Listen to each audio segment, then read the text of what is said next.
very abstract language. It was about theories of change. It was about objectives and wasn't stories. And I'm going to end on some of these. I've really gone over, but we asked engaged Americans, what are the stories about foundation impact that you would most like to read? And one set was geographic. So we said, would you want to learn about foundations? Would you be most interested in reading about foundation's impact on the world, on the country, on your state, or your community? So raise your hand if you think that they said world, country, state, community.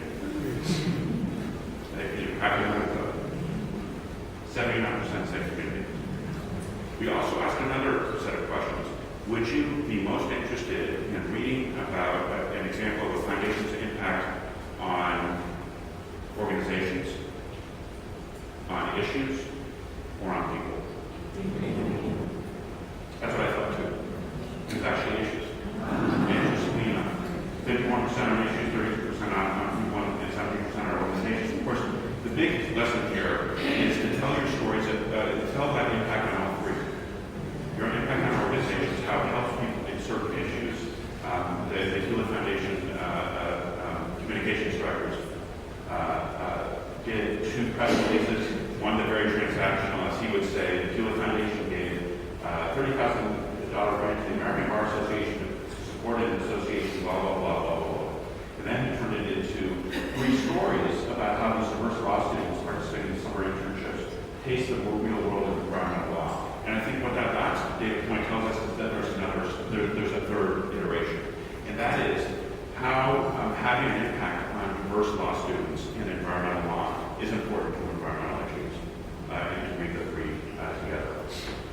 I wanted to salute ABAG because this snapshot, of course, I'm assuming you all know about the snapshot program, but what you might not know is ABAG was a pioneer, and there was a flood of other regional associations following suit in terms of telling regional associations telling stories.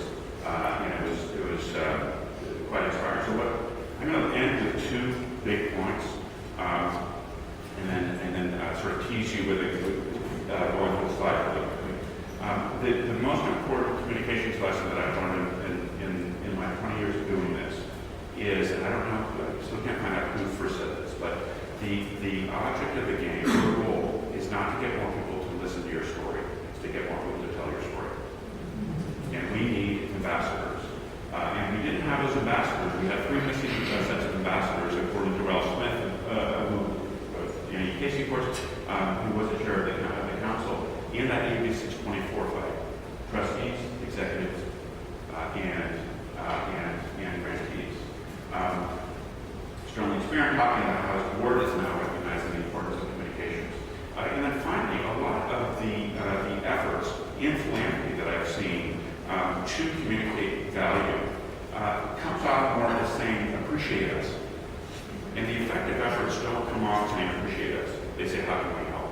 And it's about relationships and connections. This is Jim Canal saying after the 86-24 fight, many don't know what a foundation is or does, and that's our fault, not theirs. It's not about one-time effort. It's about persistent, consistent, ongoing ways to build relationship and understanding. We ask the decision makers, how can foundations build better relationships? And this will be coming out in the next couple of weeks, so we will make sure that you all receive a copy of this report.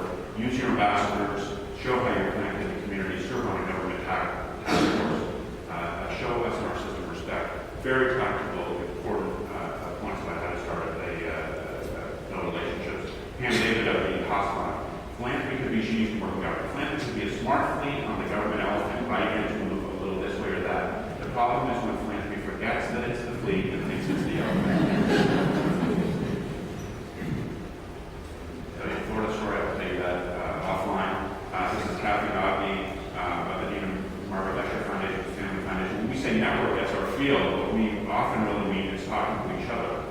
Forget that. We've got to get out there. It's just not that hard. Pick up the phone, make the appointments, and be relentless. So we've talked about these different shifts. This is what it takes to go outside. Go from the general public to influentials. Think of communications and frank communications and outreach not as self-promotion, but as the mission-critical function that it really is. Think like marketers and focus on demand, not on what you have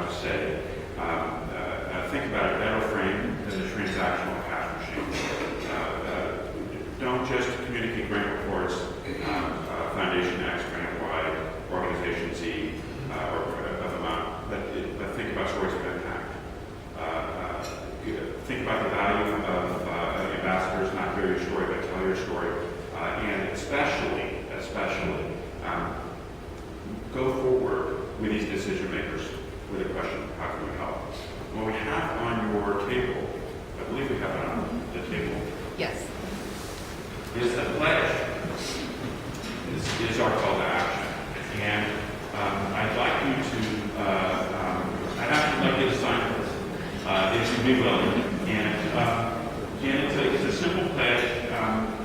I hereby pledge to help the philanthropic sector do the following to improve communication from influential Americans in the next month. This is not hard stuff, but it's stuff that we often don't do. These are the fundamentals. Tell a story about one good thing that happened as a result of our work, not just dollars out the door.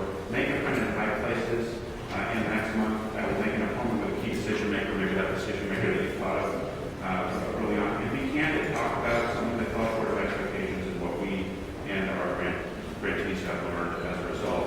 And I think that by following these simple steps and getting better at the fundamentals that we've talked about, many more foundations will be taking your ideas of intellectual capital and